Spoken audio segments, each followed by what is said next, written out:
અમરેલી જિલ્લામાં કુકાવ તાલુકાના મેઘાપીપળિયા ગામે વિકાસ કામોનું ખાતમુહૂર્ત ગુજરાત સરકારના નાયબ મુખ્ય દંડક અને ધારાસભ્ય કૌશિક વેકરિયાના હસ્તે કરવામાં આવ્યું હતું। આ કાર્યક્રમમાં અમરેલી જિલ્લા ભાજપ પ્રમુખ અતુલભાઈ કાનાણી, તાલુકા પંચાયત પ્રમુખ તથા ગ્રામજનો મોટી સંખ્યામાં ઉપસ્થિત રહ્યા હતા। ખાજુરીથી સીસી રોડ પ્લોટ વિસ્તારના બ્લોક રોડ તથા ગટરના વિવિધ કામોનો આરંભ થયો હતો। આ કાર્યક્રમમાં ગ્રામજનોની ભારે ઉપસ્થિતિ જોવા મળી હતી।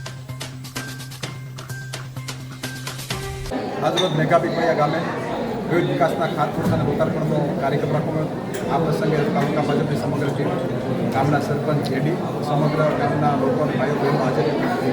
ખાસ કરીને ગામના સરપંચને પણ હૃદયપૂર્વક શુભકામના પાઠવું છું। જે રીતે રાજ્ય સરકાર અને કેન્દ્ર સરકાર વિકાસના કામો ફાળવી રહી છે, એ પ્રકારે આ ગામની અંદર વિકાસના કાર્યો ખૂબ સુંદર રીતે થઈ રહ્યા છે અને ખાસ કરીને સરપંચની જાગૃતતાના કારણે ગામમાં વિકાસના કાર્યો ખૂબ સારી રીતે થઈને આગળ વધી રહ્યા છે। એ બધું સમગ્ર ગ્રામ પંચાયત ટીમને અને ગામ લોકોને હૃદયપૂર્વક શુભકામના પાઠવું। આજ રોજ મેઘાપીપળિયા ગામે આપણે અલગ અલગ યોજનામાંથી અલગ સરકાર, ગુજરાત સરકાર અને ભાજપ સરકારને આપણી આ યોજનાઓના કામ, ખાતમુહૂર્ત અને લોકાર્પણના કામ, અલગ રોડના કામ, આરસીસીના કામ તેમજ વિકાસના અનેક કામોના આજે ખાતમુહૂર્ત છે।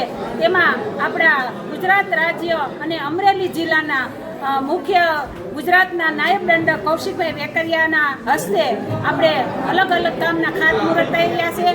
તેમાં આપણે ગામ લોકો મોટી સંખ્યામાં ઉપસ્થિત છે, બહેનો ઉપસ્થિત છે, માતાઓ ઉપસ્થિત છે અને મેઘાપીપળિયા ગામમાં સરકારશ્રીની અનેક યોજનાઓના ખૂબ કામ મળે અને ખૂબ ગામનો વિકાસ થાય અને ગામ બધી રીતે આર્થિક અને સદ્ધર થાય અને ગામનો ખૂબ વિકાસ થાય એવી મા ભારતના ચરણોમાં, મા ભારતીના ચરણોમાં વંદન અને પ્રાર્થના છે।